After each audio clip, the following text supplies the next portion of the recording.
you name it, I've tried it. Traditional therapy and group therapy, and I read maybe, 200 books. I'd go to 12-step meetings. I always tried to be good, and I always went to church and read my scriptures, and I was trying. I've struggled with this since I was a kid. It's been the thing that's hounded my soul for years. I prayed like crazy, I'm asking God, hey, I know this isn't cool, but could you just sort of take it away from me? If you just help me get this under control.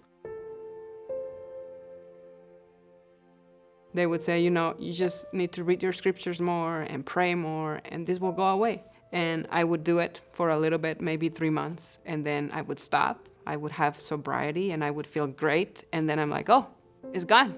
I'm cured. Then I would go back to it. I was like, okay, I need to get over this. I need to get over my addiction. But then there was that small part of me that's like, but I like it. You have a part of yourself that is going to instinctively be attracted to that.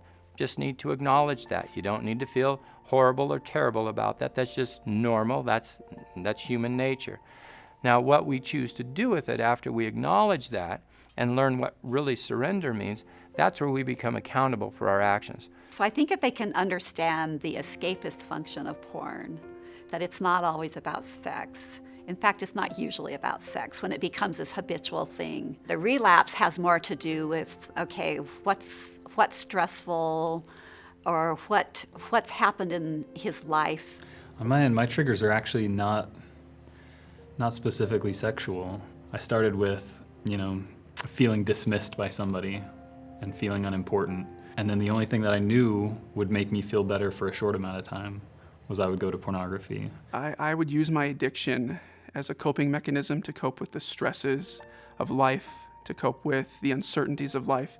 And it almost became kind of a security for me, that whenever I'd get stressed, I would go to my addiction. Whenever I would feel uncomfortable or anxious, I would use my addiction to numb and to escape the realities of life. And it developed into an unhealthy way of dealing with life. There's a lot of research about all addictive or compulsive behaviors really begins with an overstimulation of dopamine in the brain. And pornography is just that.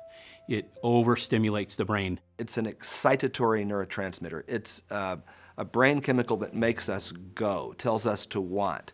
And it sends wires to the reward system of our brain. When it's given a cue for cocaine, for instance, the nucleus accumbens, that reward center, that pleasure thermostat area of the brain, lights up like a Christmas tree. When a person who's addicted to cocaine sees an image or a cue of cocaine, their brain lights up differently from someone who is not addicted. Well, what's interesting, in the last 2 to 3 years, studies have showed physical changes in the brain, in these reward areas, with compulsive pornography use. The brain that lights up like a Christmas tree with cocaine for the cocaine addict also lights up like a Christmas tree for individuals that are given cues who are compulsively using pornography. There are medical and mental health issues that contribute or coexist with addiction. For example, we know that 40 to 60% of those struggling with compulsive sexual behavior also have a coexisting problem with substance abuse. We also know that it's common for mood disorders such as depression, anxiety, bipolar. Attachment disorders and intimacy disorders are all very commonly in this mix. And when those are not addressed, it makes it extremely difficult, if not impossible in some cases, for someone to really achieve sustainable sobriety and healing. The behavioral compulsions can also sculpt that brain, sculpt the physical structure of the brain. Recovery is a sculpting process as well. Recovery also physically changes the brain back to a more physiologic state. So we don't need to lose hope. We just need to do the work and have patience. It took 2 years for me to finally understand that repentance meant change. It took 2 years for me to finally see that there was more to repentance than telling a few people and saying a prayer. My heart needed to be very soft. My willingness level to participate in recovery had to be very high. My level of honesty had to be complete. And my willingness to do the work myself had to be in place. It can't just be this follow the 7 steps of getting off porn, you know.